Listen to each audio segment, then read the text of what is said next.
Welcome to the second episode of the New Wave Knitting Podcast. If you are here after watching the first episode, which went out a few weeks ago, then wow, you're amazing. Thank you so much. Honestly, kind of blows my mind that you want to sit down and hopefully have your knitting with you and listen to me chat about knitting and life and books and things like that. Honestly, super humbling. Thank you so much. And I really, I say me chatting to you, but I do really want this to feel like a conversation.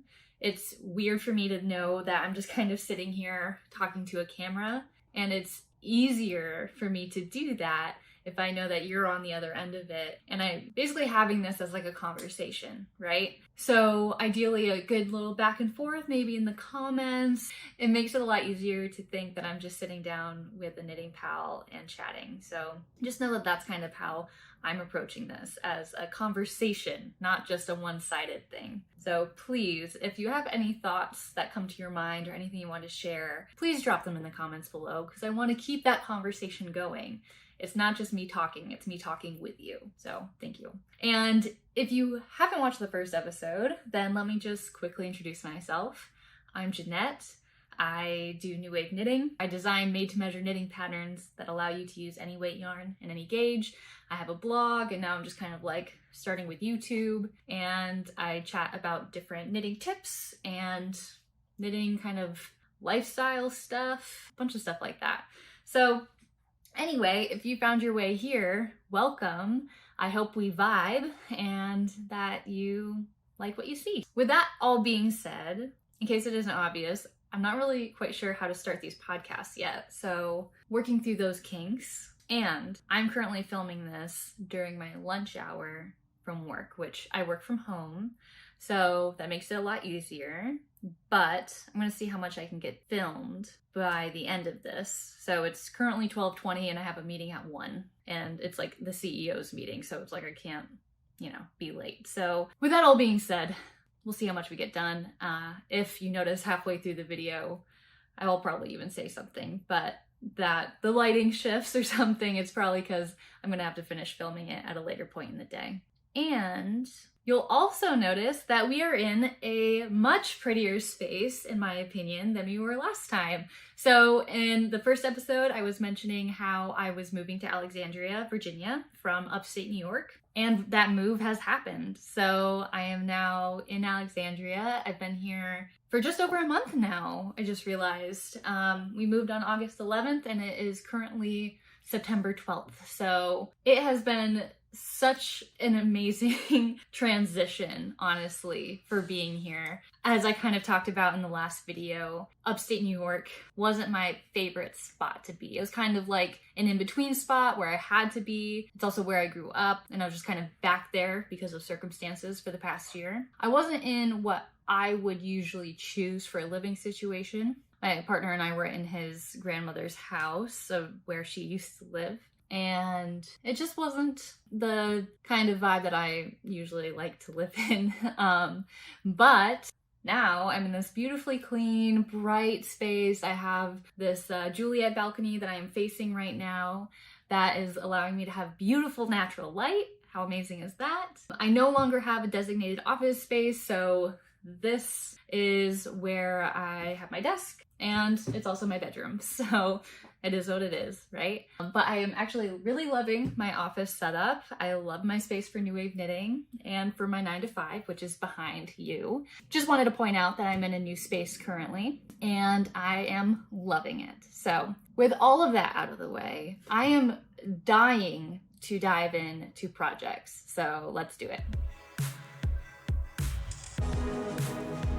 Let me start with what I'm wearing, which I was showing off as a whip in the last episode, which is my third sample of my staple tee. This is made with Gallery Yarns Inca Eco Cotton, and it's in the colorway Blue Suede. I'll have the link down below if you want to check it out. I love this yarn so much.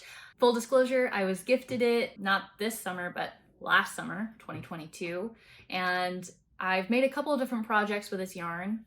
I've actually I have it right here, so I might as well show you. But this is a Snakes and Ladders tank by Oops and Loops that I made last summer. And this is in, I think it's the bubblegum colorway. And I love the texture of it for this tank with the snakes and ladders, right? So this was just, I guess these would be the snakes, right? And then these are technically the ladders. I find so much satisfaction using this yarn because of the slubby texture. So by that, I mean that the yarn gets thick and then thin, thick and then thin, and it just creates this beautiful texture that is super fun to knit with, in my opinion. It's also just like super soft for cotton. It is a bit heavy, but I think it's still pretty great for summer knits. So again, this is my third sample for the staple tee. If you want to check out more details about the first and second samples I made, which were not quite as cute as this one in my opinion, check out the first episode of the podcast. But this third sample was pretty close to what the design ended up being. So when it went into testing, which was late August, mid-August, we had so many edits actually in the testing process for the pattern. And that was mainly because a couple of things, I guess. One, I have never written a top pattern before, especially a top, I mean, not even especially, but never like a top-down pattern. So there's some tweaks to my language with that. But also, I've never made a pattern the way I was making this pattern, which is not only just allowing knitters to use any weight yarn and any gauge, in addition to being made to measure, but I'm working with Hunter from May Crochets, who is so talented and so cool. So basically what Hunter is doing is allowing it so when you get the pattern, you open it ideally in Adobe Reader and you plug in your gauge and your measurements, and then the rest of the pattern just magically fills in. Compared to my previous patterns, which I'm going to be updating with Hunter so that they all have this form. All of those previous patterns I put out, except the staple skirt. The staple skirt is very basic because she was my first pattern, but she's also getting the update. But all the patterns after that, so the staple sock and the staple beanies, allowed you to access a Google Sheet. And that allowed you to bypass the math that came with the made to measure components. So what you would do is you would open up the pattern and you would see all of the math and you'd be like, oh God, I don't want to do all this math. Or you were a nerd and you were like, okay, I'm gonna do all this math. But if you're like many others out there and you were like, I don't wanna do this math, then there was a button that linked to a Google Sheet. In this Google Sheet, you were able to then plug in your gauge and your measurements, and all of the math would be calculated for you, which is super cool. But then you had to go back to the pattern and take those numbers that were calculated for you in the Google Sheet and plug them in throughout the pattern yourself. So it was just a bit clunky, right? But with this pattern, again, you open up the pattern, you plug your measurements and your gauge right in the pattern itself, and it ideally, again, Adobe Reader, and all of it is populated throughout the pattern anywhere you need it. So if it says, you know, knit blank stitches, it'll fill in what those stitches are based on your unique gauge and measurements. How freaking cool is that? So I am so hyped about this, but again, the testing process was quite extensive because it was figuring out a lot of quirks with that and to make it be really as little, like basically our goal was to get it so that knitters who are getting the pattern have to do as little work as possible, right? Because when in the first edition of doing this and doing this design, in order to get the increases to go down all the way to, you know, your underarm and to have it be so your sleeve fits perfectly and your bust fits perfectly, with this design, you have to have a unique increase plan, right? So it's not as simple as just increasing every time, increasing your sleeves and your body at the same time every time, right? There's some variation sometimes in order to get the perfect fit. And in the beginning, when we first were starting the testing process, it required people to make their own increase plans. And that can be super confusing. Not just, I mean, for real, it's just like kind of hard to wrap your head around in general. So we've been able to get it so The increase plans are still customized, but they're completely automatic and they populate again in the increase plan section of the pattern. So it's been a complete transformation of this pattern, and the design has been tweaked a little bit as well. But this is basically what the finished project is going to look like. Sorry, really went into the design depths there. I hope you don't mind me doing that. Again, if you're a first time watching, I had mentioned in the first episode that a lot of my projects that I'll be sharing are going to be my own designs. So it's going to be a lot of talk about the design process and things like that, because I do work a full-time job, and unfortunately, as you know, knitting takes a while. So not unfortunately that knitting takes a while, but it's unfortunate that I don't have more time to knit both my designs and other people's patterns. So with all that being said, I am in love with the fit of this tee. So let me just stand up a little bit. It's got, again, it's got a folded neckline, matching folded sleeve cuffs, and folded hem. I made this a little bit cropped because I was playing yarn chicken, but I mean, just look at the fit. It's got a slight positive ease. Basically what I did for the ease is I wanted to design a shirt tee pattern with about 2 inches of positive ease on my bust measurement. So my bust is 32 inches and I wanted at least 2 inches there. But it's always kind of confused me with patterns that are it's designed with 5 inches of positive ease, but then when you look at the sizes that they have for the set sizes, it's a range, you know? So it'll be say for my size, it'll be size small for bust sizes 32 to 34 inches, but it's designed with 2 inches of positive ease. But then if you're knitting it, for me, that leaves 2 inches of positive ease, but for 34-inch bust size, that's 0, you know? I don't know if that makes sense, if I'm explaining that well, but so basically what I did for my pattern is there's still positive ease, but it's percentage based. So I took the percentage of what it would be for me to have 2 inches of positive ease and applied that percentage within the math formulas of the pattern. So that way, people who have a slightly larger bust size, or not even slightly larger, I don't know why I said that. For someone who has any size bust size, they'll still get the same exact fit that I'm getting, where it's just slightly positive. I would call this a relaxed fit, I guess. Also, it's a super basic construction where it's not fitted at all. So the largest size, or the largest part of the design, is the bust, right? So as you're knitting, you're basically increasing until you get to your bust measurement, with the positive ease, of course, included.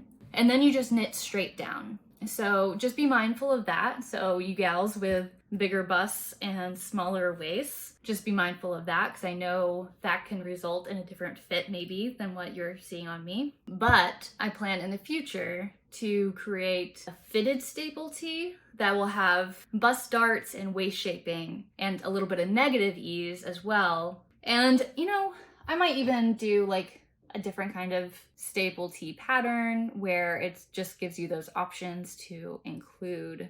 I don't know. I guess that's something to think about. Maybe I'll be able to update down the road for adding bust darts and waist shaping to this tee if you'd like. I want so many different versions of this. So I really want one that's a green one. I want an orange one. I want a striped one. I want an all mohair one. I think that would be really cool. And I want some that are, basically all of mine are kind of cropped and about the same length as this now, but I really want some that are a bit longer, because I really like to tuck my tees in, whether it's a folded, a French tuck or a full tuck. So I think I want to make some more in lighter weight yarns that allow me to tuck in a bit more too. So more tees to come for sure, including one that I started the other day. So I was swatching for another project that I'm going to be talking about soon. And as I was waiting for that swatch to dry, I can't sit without knitting. So decided to cast on another staple tee. So I am using for this one, so this is the whip so far, and I'm using 1 strand mohair and 1 strand of sock yarn. And these, It's absolutely lovely. I'm very much looking forward to getting this tee on my body. But this yarn is from Priska Fiber. I think she's taking a break right now, but be sure to follow her on Instagram. I'll link her Instagram down below because she has the most amazing colorways and also the most amazing yarn bowls. So I'm going to be talking about this project soon, but like this is the style of her yarn bowl. They're like 3D printed, and I mean, just look how cute. She has super cute colors for these as well. Highly recommend. Was not gifted, I purchased. And I purchased this yarn as well. And I think this is from her spring tonals collection. I think the colorway was Raindrops, or maybe it was Dew. I don't remember, but I really love the color. I was actually a little disappointed when I got it, not gonna lie, because I thought it was a little bit more of a eucalyptus-y light sage green, and it's kind of more minty in person, but I think it would be really pretty, again, having these two together, right? So having a soft mohair top in this color, I think I can make it work for fall. You know, imagine it paired with like some brown checkered pants and some loafers. Super cute. And I think I could also make it work for spring as well. So I'm going to be working on this on the side, I think, as I'm working on my next design, which is the staple sweater. So I just started this last night, and I just finished my German short row increases this morning. So this is what we've got so far. I know this neck hole looks like it's for ants, but this is superwash yarn, and I expect it to grow a little bit. And also it's ribbed, so you know, nice and squishy, and it's folded, and it's just absolutely lovely. So I'm using Cascade Superwash 128, and I swear that when I bought this years ago, and I swear it was the colorway Pumpkin. But I was just looking on Cascade's website, and I don't see a pumpkin colorway. I see a ginger colorway that looks just like this. So I'm gonna say it's pumpkin/ginger. I'm not exactly sure. Also just wanna note that I'm not sure if any of you were like, ooh, she's working with superwash. Because if you don't know, superwash is yarn that is treated through a chemical process that allows the yarn to essentially last longer, right? It gets less pills, and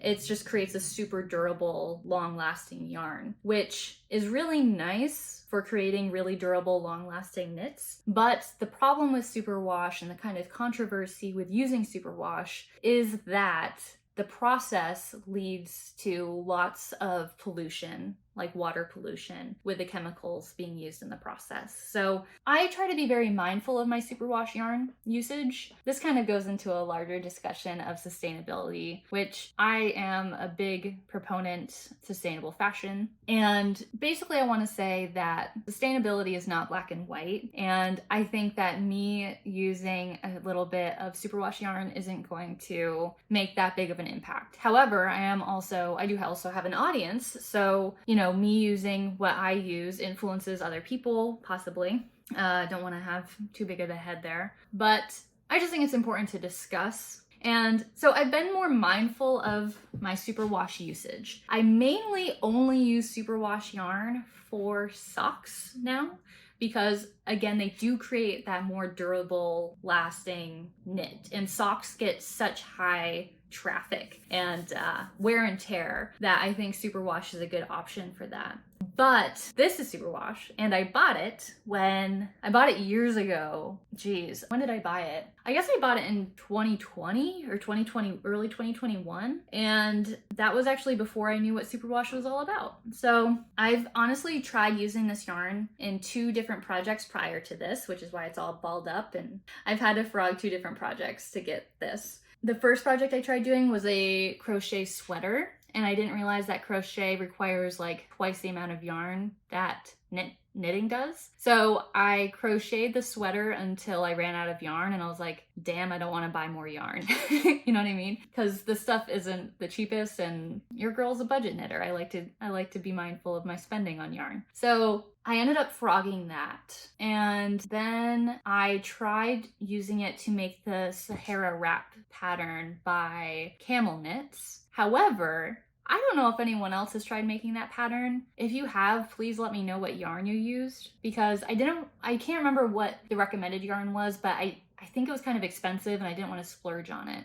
And I wanted to use something from my stash. And I could not find a yarn that worked well with the gauge. Like, I just couldn't get it to work. It was just super weird. So I tried adapting the pattern with the gauge. I ended up trying to do like a super tight gauge with this yarn, and it still was too big. Like, swatched, when I did my gauge swatch and like blocked it, the gauge was still too big. So I was trying to adapt the pattern with the gauge I actually had to try to make it work. And I got like the back panel done and I started the front panel, and it was just hurting my brain. And honestly, all of this kind of, points to why I really like making patterns that allow you to use any weight yarn, because I love the creative freedom that gives. So anyway, I've tried using this yarn twice before now, and I was just unraveling my Sahara wrap failure to get this yarn all set, and it's perfect for the staple sweater. I'm just imagining wearing this sweater with some straight leg jeans, and I have these like LL Bean chukkas that I also bought actually around the same time I got this yarn, and just having this cozy fall outfit that I'm just like dreaming of that outfit.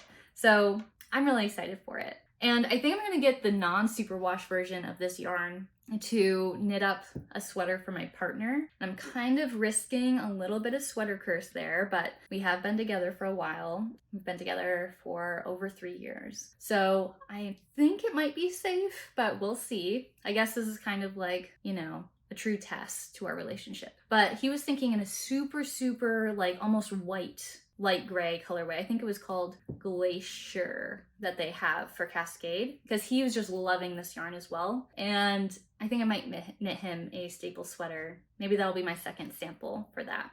So anyway, this is going super fast. Yeah, I mean, this was just over the past 12 hours that I got here. So I am really excited.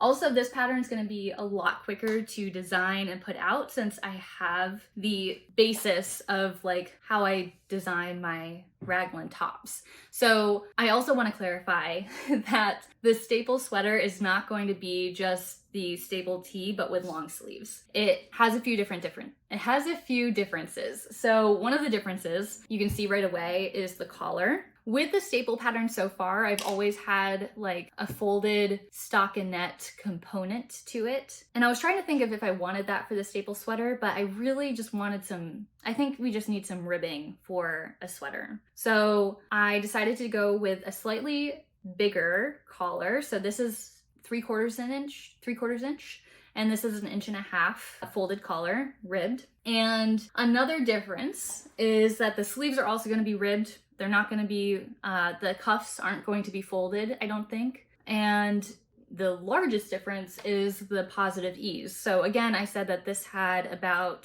2+ inches, we'll say, for positive ease, whereas the staple sweater is going to have 5+ inches of positive ease. So it's going to be an even more kind of like, cozy sweater, more of a loose fit. It'll be really nice. So it's not the same pattern with long sleeves. It stands on its own. And my last project, okay, I'll also say, again, I typically won't have this many projects, I don't think, but I'm gonna have to say my last project and then take a break for my meetings that I have for work in this afternoon. So let me just finish up with this last project then. So this lovely lady is the staple skirt. So again, the staple skirt was my first pattern that I put out, and that was in 22, I guess. So just over a year ago. And that pattern, I think, is great. It is made to measure, but it does not allow you to use any weight yarn or any gauge. It only called for bulky weight yarn, right? Let me get my first sample real quick. I'll be right back. So here's the first staple skirt, right? In bulky yarn. She's beautiful and I love her, and I do wear her during the summer. But as I've been updating my patterns to be any weight yarn and any gauge, I needed to update the staple skirt, right? So I'm currently in the process of updating the staple skirt to be any weight yarn and any gauge, as well as to get that automatic math and everything in there, thanks to Hunter. So this is my sample that I made with using sport weight yarn. So I made this one a bit longer, and this is with ZZ Textiles sport weight yarn in cadmium yellow. So this was from a past collection of hers. I'm not sure if you'll be able to get it, but I highly recommend you follow her on Instagram to see what she has coming up in her colorways, because she makes really, really lovely collections. But I have a few different tweaks with this pattern compared to the initial design. I find that first of all, my pattern writing has just gotten better over the past year. So I think it's much easier to follow. Also, I've tweaked a little bit the increases and the decreases. So they're like super clean and they look really good. They just kind of like, I don't know if you can see, but they kind of just like flow into each other. I just think they look really nice. Also, one of the most annoying parts with this pattern was adding the elastic waist at the end. And I am including details and instructions on how to add that elastic waist as you are knitting. So basically what you do is you knit at first, you do your purl ridge, you knit the rest of your rows here. Then you insert your waistband and you knit it into your work, and you're just knitting the rest of it while that waistband is in there. It just makes the rest of it super easy, I find. It's kind of like skipping a step at the end. And lastly, I just have to sew up this hem at the bottom here, and then she'll be all done. I've just been so excited about starting the staple sweater that I haven't done that yet. So I'll probably be doing that this week though. Okay, so again, I feel like this project section is a lot longer than it typically will be, but I hope you enjoyed this and these insights. And our next section is the pattern spotlight. Okay, pattern spotlight is my favorite section of the podcast. It's only the second episode, but I already know it. It's my favorite. So for this week's pattern spotlight, we have not just one, but two patterns that I want to show off. And for those of you who might be joining in and this is the first episode you're watching, Pattern Spotlight is a section where I showcase, highlight, spotlight, usually newish patterns, always from small indie designers. So for this week's Pattern Spotlight, I want to kick it off with the Lucy Lace Raglan by Bex Knits. So this pattern came out, I think about a month ago, and it is a super light, airy looking sweater that is perfect for late summer, early fall, or if you have like a kind of warmer fall. It just looks like cozy and also so pretty and also kind of witchy. So it's kind of perfect, I think, for Halloweenish kind of vibes. What I think gives it that kind of witchy vibe is the fitted kind of design and the little bit of, it looks like flared out sleeves and flared out hem where that lace detail is, which is super pretty. Okay, so just looking at the pattern details right now, the sweater is made up of one strand of Surrey alpaca and one strand of lace weight silk mohair, kid silk mohair. And it just looks like the fluffiest, coziest thing, but also super pretty. It looks like some bonuses too are that it has no purling and no short row shaping. So it sounds like it's a really good beginner kind of lace weight sweater pattern. If you're in the market for it, let me know. Let me know what you think in the comments. But I'm just looking through it on Ravelry, and the link is down in the description. And the tester photos that are included here are so beautiful. I highly recommend you go check it out. And as always, be sure to, even if you're not going to purchase right now, a good way to support small designers is to favorite the design on the platform to make sure that it gets in front of more people. Let me know if you think you're going to make it in the comments. And for the second pattern of the pattern spotlight, it's the Go Knit Yourself tapestry. So this isn't a garment pattern, which is normally what I put in the pattern spotlight historically in the pattern spotlight section of my weekly newsletter, which you can subscribe to in a link down in the description. But this tapestry, I wanted to showcase it because it is just so cool. I love the interactive component of it, of the knitter actually just knitting themselves up. I was looking at tapestries this past week because I have this blank space on my office wall here that I'm trying to think of different fiber arts and fiber art projects that I could do to fill it up with. This pattern caught my eye and I've seen it pop up a couple of times, And I asked a question in my stories the other day of what I should put here, and someone recommended this. I was like, that is such a good idea. It also looks like, just for me, that this tapestry would expand my knitting knowledge because it's a double knitted wall hanging, and I've never done double knit before. So I'm super curious. I really want to try that technique out. I think this would be a great option to experiment with that a little bit because it's such a small piece that, there's less pressure with learning, I find. And it also just looks like a super fun project. If you're looking for any sort of art to hang on your wall or to make like some quick projects, I think looking into tapestries and things is super fun. And this designer, John Elliott Knits, I have their Etsy linked in the description below with the Go Knit Yourself pattern. But they have some other tapestries and tapestry patterns that you can also browse, which I think are also super cool. So I also want to say that in the past, when I have done pattern spotlights for my newsletter, one way I would find patterns to showcase is using Instagram. I would use hashtags like new knitting pattern or knitting pattern release. And I would do the latest or recent and see what new stuff was put out using those hashtags. Instagram recently updated and they don't allow you to filter based on recent posts. It only shows you the top posts of those hashtags. Now, this sucks for a variety of reasons because anyone really wants to post anything, like small creators trying to use a hashtag to help with their growth. They're not going to get seen because there's no recent feature. It's only top. So people who are already at the top are going to keep staying at the top pretty much.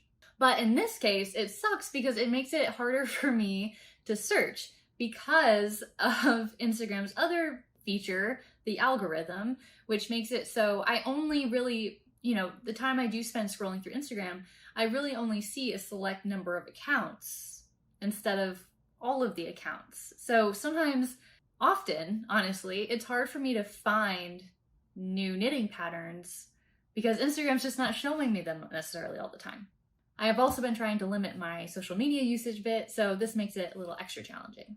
All of this to say, it would be a great help. You have any patterns in mind for the pattern spotlight, to please comment them in the description below. Now, really the only parameters I have for the pattern spotlight, I kind of mentioned at the top of the section, is that they are a newish pattern, ideally, from a smaller designer. Not necessarily short, small designer, the worst dad joke, but from, non-major knitting design brands or companies. So if you have any suggestions at any time that pop into your mind of a new pattern that just came out that you're really excited about and you want to recommend it for the pattern spotlight, please comment it below because I would love to showcase it. And, in the first episode, I did a pattern spotlight for just one pattern. Here I'm doing 2. Really, these are so fun. We could do, 5 easy, right?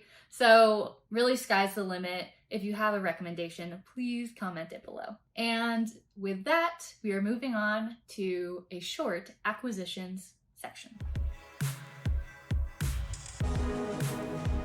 Okay, so for this episode's acquisitions, I want to showcase this recent set of interchangeable knitting needles that I got. So I just want, as a little backstory, I did not invest in an interchangeable knitting needle set until last year, and I got my first set, which was this set, the Lick Driftwood set, shorties. I'll also provide a link for this down below, but I love this set. It's super reliable, and it's honestly changed my whole knitting game, which sounds lame and how, but I would have to buy, before getting interchangeable needles, I would have to buy new knitting needles for every single use case, right? If you have to have a couple of different cord sizes, I'd be stressed oh my god, I have to buy if you're knitting a shirt, it's 3 different cord sizes. Then you have to buy 3 different knitting needles, and then they're $10 each. It's crazy. So I finally invested in one, and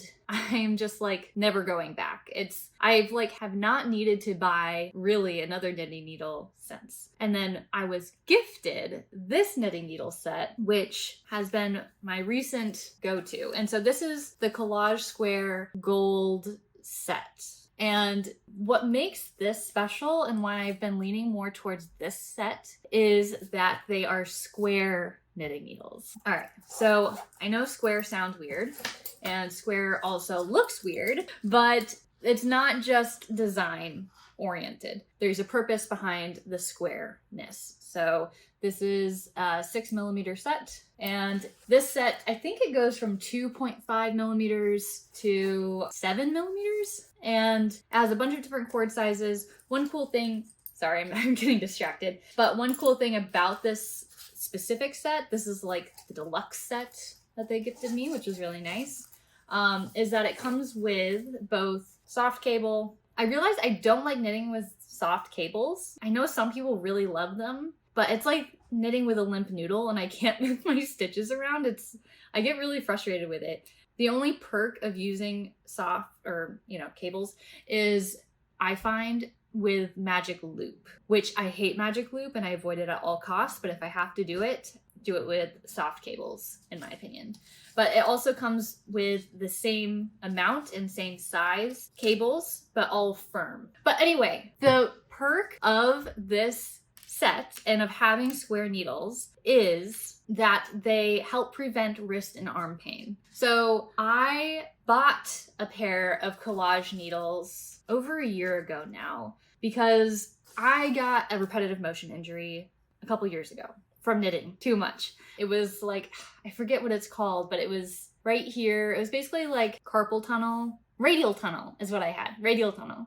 And I had to go to physical therapy. I couldn't knit for 4 months. When I could start knitting again, it was like at 10 minutes at a time. It sucked so much. It cost me so much time, energy, and money. And also not knitting for 4 months. It was like, I didn't even know what to do with myself. It was such a hard time, honestly. And it's not something I ever want to experience again. So me trying to avoid getting that injury again was I was going to knit a cotton tank top. And now cotton is what I was knitting with when I got my repetitive motion injury. Cotton is kind of like a little bit more slippery and it tends to use more muscles and like concentration in your hands compared to other fibers. Acrylic can also do that, depends on the acrylic, I guess, and like the texture of the yarn. But anyway, I was super cautious with knitting this tank top I wanted to make. And I bought a pair of collage square needles. Super skeptical, didn't think that they were going to help at all. And I was knitting up this cotton. It was a fingering weight cotton. And when I had knit with anything really before that resembled cotton, or if I had knitted with cotton before, after my injury, I would tend to have to take breaks. Like, if my arm started to feel tingly after a day of knitting, I'd take a break for a day or so. I didn't have to do that at all when knitting with these needles. So really felt like they worked at help preventing arm pain. And I guess the theory behind is why they help to prevent arm and wrist pain is because there are less like pressure points you have to use to hold the needle. So that requires less concentration, I guess, on your hand and muscles. So it just makes it easier. So anyway, I recommend just giving collage a try. If you experience any sort of discomfort or concerned about getting a repetitive motion injury, I recommend it. I got the set here, but they also have, individual needles that you can try out. So maybe try out an individual needle. They have like individual circular needles, whatever. Give those a try. If you like them, maybe you could get a set, whatever. But anyway, it helped me. I thought I'd share it with you. And you can get 10% off with my code NEWWAVE10. And so I've got the link down in the description below. And I've got the code down there too, just so you don't forget if you want to try it out. Next up, we've got Q&A.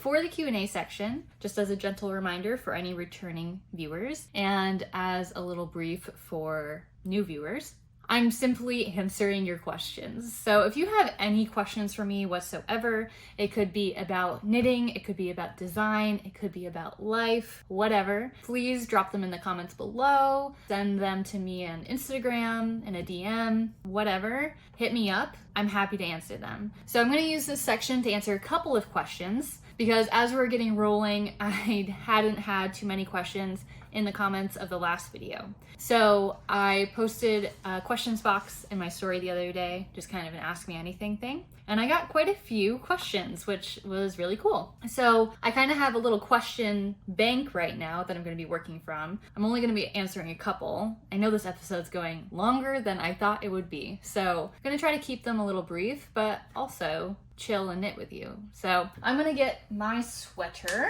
out that I'm working on. And I think I'm good to just kind of keep working on this as I chat with you. I'm gonna just make sure I've got my notes up for what I need to be doing. So the first question that I'm gonna talk about today is, what's your day job? So yeah, I mentioned I have a full-time job. My day job is as a marketing manager for a mental health services company. And that's really cool. So just to be fully transparent, the company is called Mindful Health Solutions. They're based out of San Francisco, but have clinics in California, Washington, Georgia, and Texas. I honestly really love working for this company for a number of reasons. I started here about a year ago, a little over a year ago now, and it's just really rewarding, fulfilling to work for a mental health services company. As I shared a little bit in the last episode, I go to therapy myself, and mental health is something that I think is super important to acknowledge and to advocate for. So being able to market for a company that actively works to make people feel better is really rewarding for me.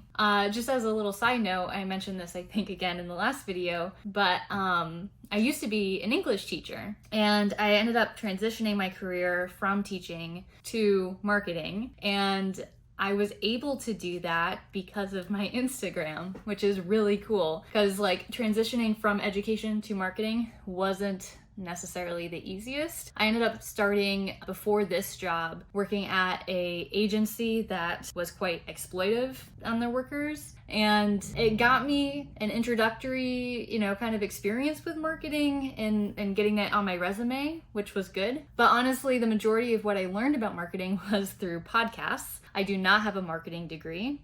I listened to a bunch of different marketing podcasts, just kind of soaked up all the insights like a sponge and applied them to my own Instagram and things. And by growing New Wave Knitting and that, honestly, that's what kind of got me my current job. So if you were around and following me about a year ago, I just want to say thank you because you helped me land this amazing job. It's my first job that I've had that actually pays well. So that's really cool. And I'm honestly really happy because it is a mental health services company, and they really, I find, prioritize mental health. So yeah, that's what I do. Another question I had was, how do you balance knitting, designing, writing blogs with work? And honestly, it's something I'm still trying to figure out. Luckily, again, with this job, working from home, I find I'm able to kind of like make it a little bit more flexible, make it work, but it is a struggle, and it's constantly something I'm trying to optimize. And I've also started outsourcing some things. So I just hired some people on Upwork that will actually be editing this video because I edited the last video and it took a long time. So I'm just trying to like outsource things that I don't necessarily need to do myself and just focus on the things that I am good at and that bring me joy. And with that, I'm hoping that I'll continue to have as much energy I want and I can have for doing these things that bring me joy, and not get burnt out on doing the editing or menial kind of like marketing tasks and things like that. So it's kind of a constant reevaluation of how to manage it all, I guess. The next question is honestly much more fun. It is it's not even a question. It's tell us about your dog. So, yes, I have a dog. I adopted her, my partner and I adopted her back in March. And sorry, I'm like trying to knit at the same time and I have to increase. But yes, my dog, I adopted her back in March with my partner, and her name is Emma, and she is a German Shepherd Belgian Malinois mix. So she's like an advanced level dog. I have never owned a dog in my adult life. I had some, like basically one at a time when I was a kid. And I honestly have always kind of qualified myself as a cat person. So this was an interesting transition for me. When we got her, she was 8 months old. So she's a little over a year now. And she's starting to mellow out. And she's done really well with a move. And she's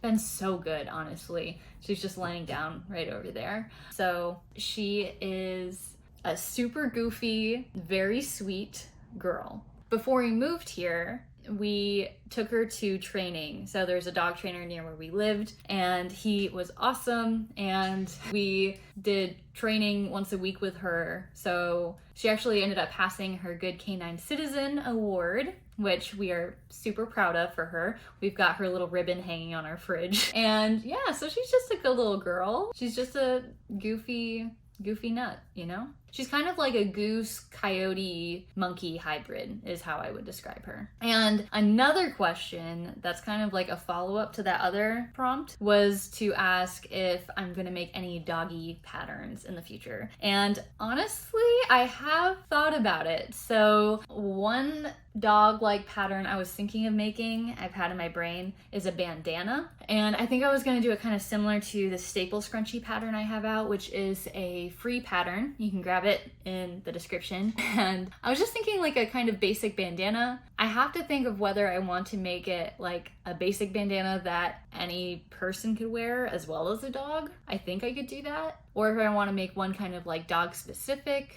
But she's really, really sweet with people. But I find that if I'm walking her down the street, people kind of like shy away from her because she does look kind of scary. She looks like a cop dog. Like she's the kind of dog that cops have. I was thinking a bandana might soften her up a little bit and make her a little bit more approachable. So bandana is on the brain, but I guess another common kind of dog pattern would be a vest, right? Like a pet vest, like dog or cat. I feel like I won't ever put a vest on her, but maybe. I don't know. So like maybe I'd put a pattern out for that. Let me know what you think. Should I put out any, like, do you have any dog or pet patterns that you think I should put out that would be like made to measure, or use any weight yarn or any gauge? Like let me know in the comments. And if I feel like I'm only thinking bandana and vest. So if you have any other ideas, please let me know. I guess I think I've seen people do like little cowboy hats and things that like tie. That would be so cute.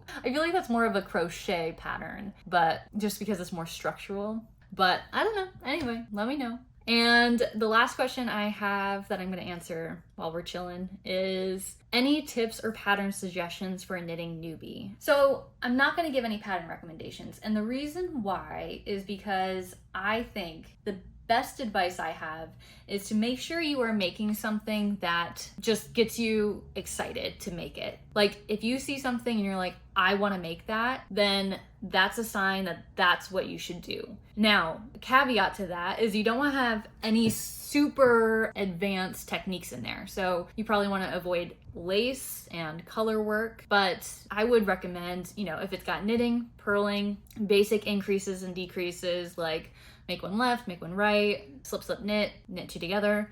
Those are all super easy and you'll get the hang of it. And picking up stitches, whatever, honestly, any of those kind of basic components, that's totally cool. But again, I say the main thing is to be super excited about whatever it is that you're making, because that way you won't give up on it as easily. Some people have found too, I think I've dabbled in conversations like this before, and it depends on the person, but some people find that if you invest in the yarn for the project, if you're like, not necessarily I personally don't care about I'm not a yarn snob at all. You can get like acrylic yarn on the cheap, right, for the project. Or if you find that it motivates you more, if you invest and like really put money down on really nice yarn that makes you like super hyped to knit with it, that can be a great motivator because you've got then some like money in the game, and also it's just bringing you a little extra joy working with those textures, right? That's a big thing for me. Is just like what I knit isn't the most complicated. It's really a lot of stockinette, but I really love the process of it. I'm more of a process knitter, I guess, and I really love the, having something added to my closet. But also I just love working with fiber. Like I just love the feel of it. So having like a really nice yarn that you like working with, I think is a huge motivator as well. I think it was the same person who also asked, are circular needles easy to work with as a beginner? They scare me. Yes, they are super easy. In fact, I recommend them 1,000,000%, especially for a beginner, because when you have circular needles, you do not have to purl. I find that it makes your tension a lot more even. And also you can just keep knitting and knitting and knitting in the round. You don't have to turn your work. Also, if you're making a garment and you're just using like straight needles, that means you're probably gonna have to seam up your garment later, which is super intimidating, I find, and also not the most fun for a knitter. So I recommend using circular needles. And if you're looking to do a garment, do a top-down garment, because that means no seaming, like the staple tee, no seaming at all, and very limited amount of purling. So yes to circular needles. All right, so that was it for questions for this week. I have more to discuss next week, and if you have any questions at all, please put them in the comments below, and I will work them in, and I can't wait to answer them. I have one piece of news, and that is just that the staple tee is out. So it's kind of weird to say that because I am filming this on September 12th, but the staple tee is expected to be out on September 25th. So in theory, the staple tee is out, and you can get it on Etsy and Ravelry, and the links are in the description below. Again, made to measure knitting pattern, top down raglan design, use any weight yarn in any gauge, and all of the math and all of the things are populated automatically for you within the pattern itself after you input your gauge and your measurements. So I am super excited for it. I was hoping that this pattern would come out more in the summer. I know we're getting into fall in the States here, but I mean, if you live in a warmer climate, it's a great pattern to keep you going, during a warmer fall. It's also perfect for layering. So I recommend checking it out if you're in the market for a tee pattern. So super exciting. And I just want to give a shout out to all of my test knitters because they did such amazing work. I cannot thank them enough for all of the effort that they put into this design. For real, without them, it would not be nearly as awesome as it is. So they walked so you could run. So please run and get the pattern. And I really, really think you'll enjoy it.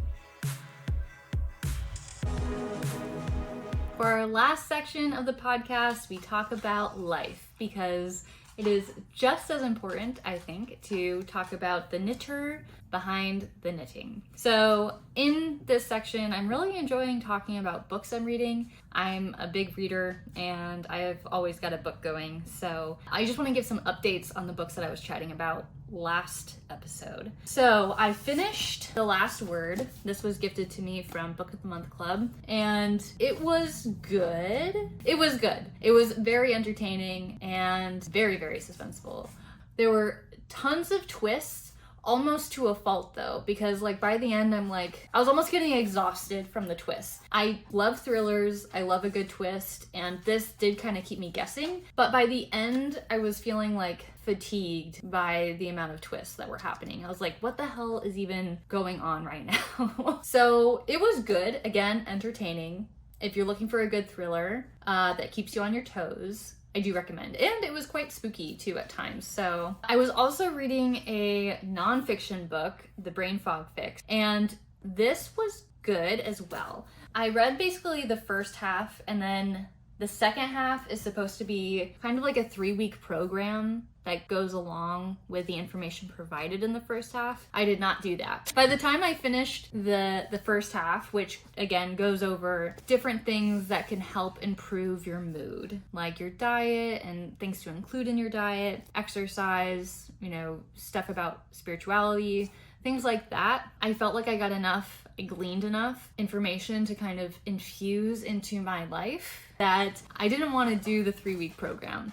I personally am not a person who likes to do things that are like super drastic changes or to try different programs like that. I really like to keep things realistic and ideally like find swaps I can do in my regular routine. If you're looking for a nonfiction recommendation and want some like insights into some science about how to have more energy and to feel more alert, this book is good. I recommend at least the first half.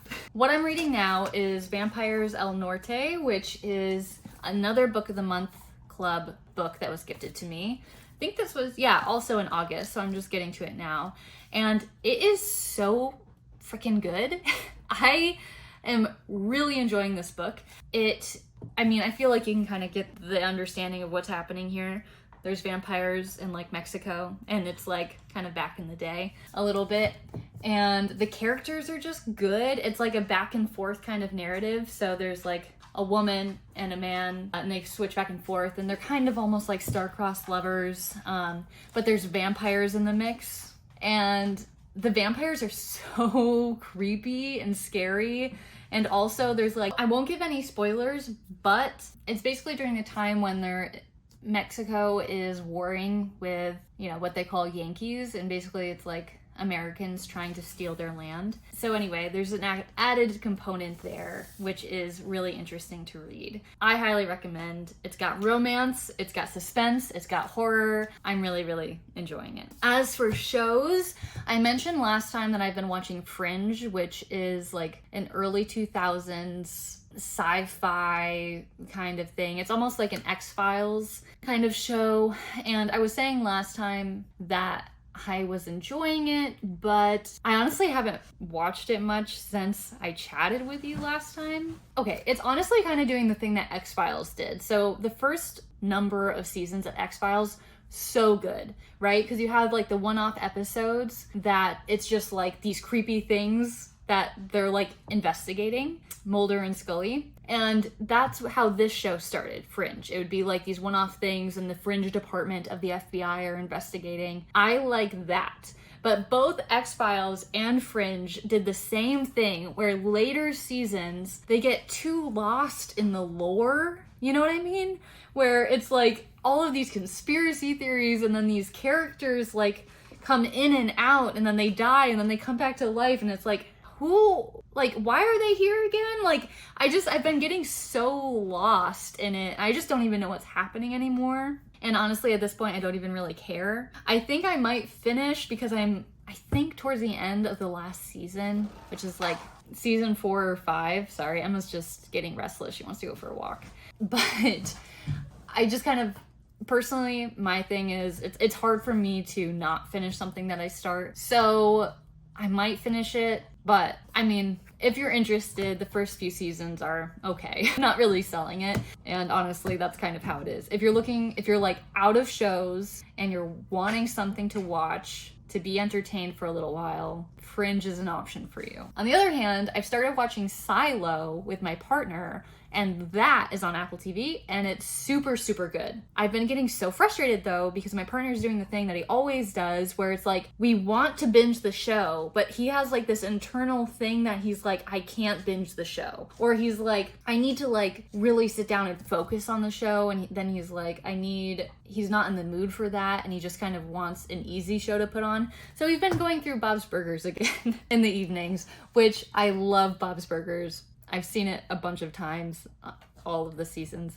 but I'm just like, I just want to watch Silo. And he's like, but I can't watch Silo right now. And so we're like, we've done the same thing. I still haven't finished The Last of Us because of the same issue. It's so frustrating. But anyway, Silo is really good. It's basically like a dystopian show where this I want to say community, but it's like a civilization is living in what they call the silo, which is really this massive, massive tower. And they don't know why they're there, really. They don't know. All they know is that going outside is dangerous, so they don't go outside, or quote unquote, no. But the main characters that we see are starting to question, like, why aren't we going outside? Or what's the truth behind this? So It's really good. I really recommend it if you're into stuff like that.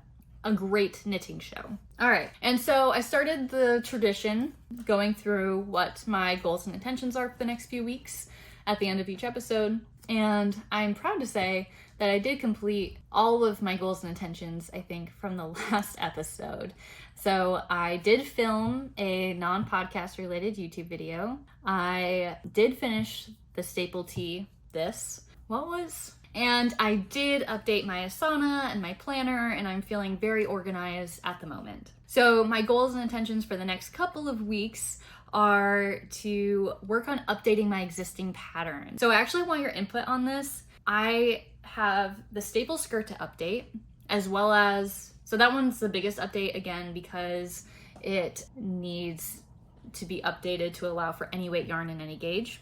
But the other patterns, the staple sock and the staple beanies, the tall and the short, those also need to be updated to be in this new format that allows knitters to basically just plug their measurements in-house rather than using that Google sheet, if you remember all that. So I was just wondering your input for when I update those patterns. Should I do them one at a time, or should I do a big update drop and maybe do like a big sale? Like I was thinking of like doing a sale for each update, but if I just do them all at once and have like a big sale, I don't know, I'm kind of debating. So if you have any input on that, please drop it in the comments below. But I do have that goal of updating my existing patterns. I also really want to create some art from my office space here, and I'm thinking about doing the Go Knit Yourself tapestry. But I think in the next couple of weeks, this weekend actually, my partner is gonna be gone for the weekend. And I was thinking about really sitting down and doing this kind of like abstract punch needle project with my scrap yarn. So I think I might do that, and that's kind of my goal.